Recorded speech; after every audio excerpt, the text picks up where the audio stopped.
Cookie কাটারগুলো ব্যবহার করা হয়। এই সেটের মধ্যে 6টা বিভিন্ন শেপের কুকি কাটার রয়েছে। আমার নুডলস কেকের যে জাপানিজ ফিশ কেকগুলো ছিল এগুলো কুকি কাটার দিয়ে কাটা হয়েছিল।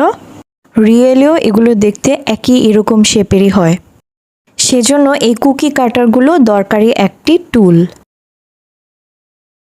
আরেকটা গুরুত্বপূর্ণ এলিমেন্ট হচ্ছে কার্ভিং নাইফ। আমি আমার প্রত্যেকটা ভিডিওতে এই কার্ভিং নাইফের ব্যবহার করেছি, আপনারা দেখতে পাবেন। এই নাইফটা খুবই দরকার ফন্ডেন্টের কাজের জন্য। ফন্ডেন্ট কাটতে বা অনেক সময় শেপে আনতে এই কার্ভিং নাইফটা খুবই কাজে লাগে।